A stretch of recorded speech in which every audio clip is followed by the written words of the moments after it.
What's up? It's Coach Slack with 7 for 7 training. 7 days a week, 7 days of grind. I want to talk real quick about being clear. This is mostly for coaching and even for my parents. So for my coaches, for my parents, and for, the kids that play this sport.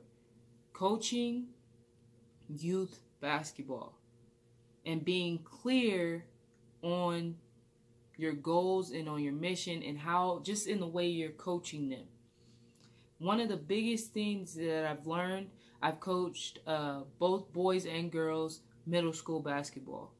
The biggest things that I've learned from coaching these kids is that you have to be clear in everything that you're teaching them. It doesn't matter what it is. It can be something so small. But for one, most of these kids haven't been playing for a long time. Like, they might have been playing for like a year or two. And you can't automatically assume that everybody was taught the right things within that playing time. Right? The worst thing you can do as a coach is assume that everybody was taught the right things, because they weren't. You can't automatically assume that every coach they had before you, whether it be, young kids, like real young, middle schoolers, or high schoolers, they are all kids. You can't assume that every coach before you taught them the same things, or taught them the right things, right? So it could be something as simple as, stopping the ball on defense, right? That's one of the key things of getting back in transition. The priority is the ball. So if nobody stops the ball, then that's a layup, right? You can't assume that everybody was taught that, right? So just for example,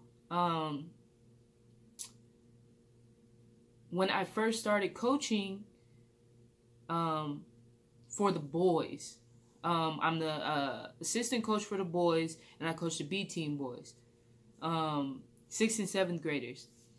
And the head coach, he wanted to start a drill, 3-on-2 drill, and which is good, which is very good drill for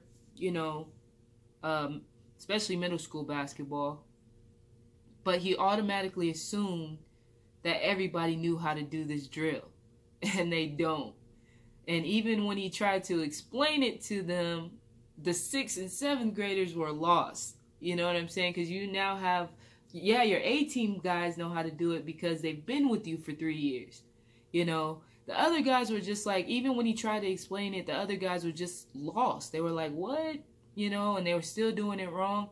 And it's all in the breakdown of that you give them, right? Everything in this game has to do with the breakdown. When it comes to these young players, it's how you break it down to them. You have to be very clear with what you're saying and how things are done. You have to be very clear in explaining it to them, and you might have to say it 10 times over. Because again, back to stopping the ball. If you have new players that have just only been playing for like a year, and there's so many different aspects that you have to explain to them within practice, right? There's so many different aspects, on defense, offense, rebounding, all of these things that they have to remember. As a kid,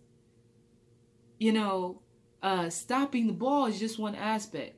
If I don't know how to do everything else, how am I going to remember just that one thing? As a kid that sucks at multitasking, as a kid that, sucks at remembering things, as a kid that only has a one-track mind, you're asking me to remember just this one thing. So yes, you're going to have to repeat it. So another thing is, all kids don't learn the same. All kids don't learn the same. So you could go and tell one kid, you can go tell John to do something and he gets it right away. But another kid doesn't. You have to tell that kid 20 times over, hey, do this, right? But the thing is with that, this kid, it's going to take time for him to understand. It's going to take time for them to get it, to really get it. Because everybody doesn't learn the same. A lot of it comes from experience. Right? You have to fail and fail and fail. It's not that this kid doesn't want to do bad. This kid doesn't want to get in the car and automatically hear his parents yelling at him as soon as he gets in the car. That was like one of my worst things as a kid. But you have to wait until it clicks for them.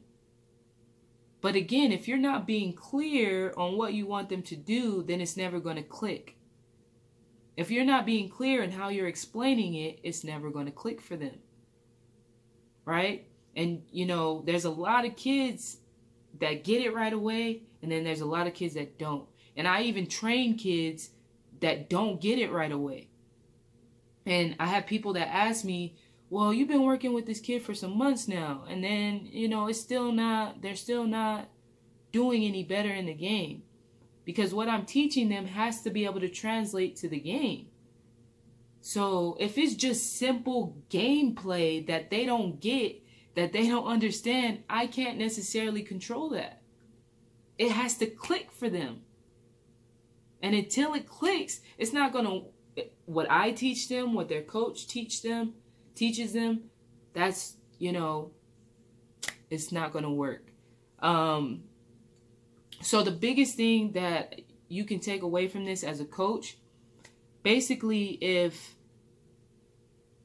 be clear in what you're saying, always. And never, ever, ever assume that everybody was taught the right way of playing. Right? Even so, young, middle, high school, even up to college, I've played with them. I know. Everybody wasn't taught the right way of playing. Also, I know in coaching, everybody wasn't taught the right way to coach. So you can never assume that everybody knows what to do. The game is all about the breakdown. The game is all about the details. Be clear. And also, as a parent, as a coach, and as a player, be patient.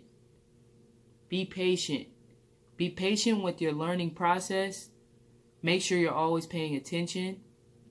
Parents and coaches, don't be so quick to jump on everybody just because they don't get it right away. Make sure that you're teaching them.